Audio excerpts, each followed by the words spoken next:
You've stumbled upon this transmission for a reason, but the truth is a labyrinth, and not all who enter will find the exit.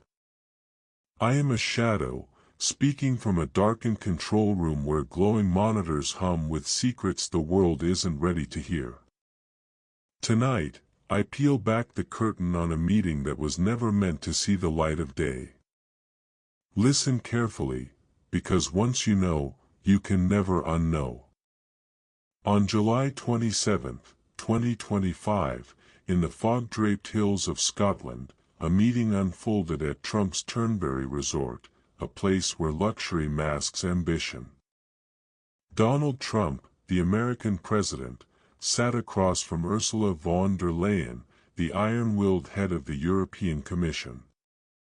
They called it a trade summit, a last-ditch effort to avert a tariff war set to erupt on August 1, when 30% duties could choke the life from transatlantic commerce. But why Turnberry? Why a golf resort owned by one of the players?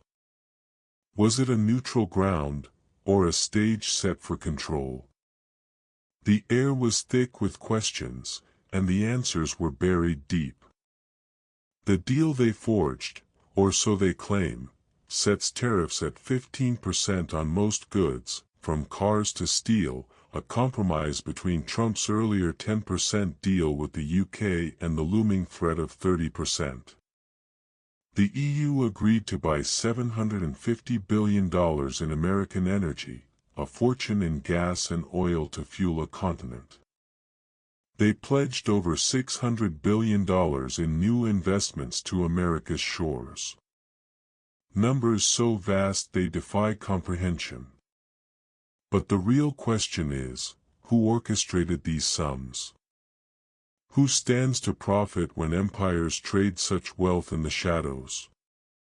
And why were pharmaceuticals, the EU's golden export, left out of the deal, dangling like a loose thread in a tapestry of secrets?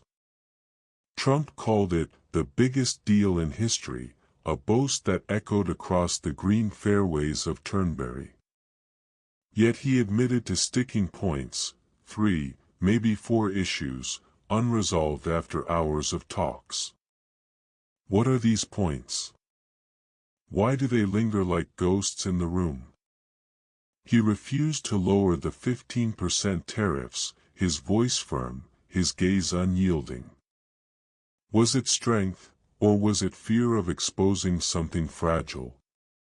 Something that could unravel the entire charade? The diplomats whispered of his history, deals made, then broken at the 11th hour. A 50-50 chance, they say, for this agreement to hold. A coin toss in a game where the stakes are nations. And then there's the man himself. Trump, weaving through his Scottish empire, golfing with his sons Eric and Donald Jr., dining with their wives, meeting Britain's Prime Minister Keir Starmer. A private visit, they called it, yet the White House press pool trailed him, cameras flashing. Why the spectacle? Why invite von der Leyen to this personal fiefdom, far from the marble halls of Brussels or Washington? And what of Maroš Šefčovič, the EU's chief trade negotiator, silent but ever-present at the table? What role does he play in this intricate dance? The monitors flicker with possibilities, but the truth remains just out of reach. Trump's words strayed beyond trade, as they often do. He spoke of Europe's immigration, urging leaders to get their act together, his tone sharp, almost commanding. He railed against wind turbines, calling them scars on Scotland's emerald hills, killers of birds, destroyers of beauty. Strange detours for a trade summit, don't you think? Were these rants a distraction, a smokescreen to obscure the real agenda? Or were they clues, slipped carelessly into the open, pointing to a deeper motive? What if this meeting wasn't about tariffs at all, but about power, control, and something far more dangerous. The backdrop only deepens the mystery. Trump's mother, born in Scotland, spoke Gaelic, her roots tying him to this land. Yet his visit, 5 days of golf, family, and high-stakes talks, feels less like a homecoming and more like a calculated move. Posts on X buzzed with speculation. Some saw a reset of trade tensions, others a political stunt, a flex of leverage before the tariff deadline.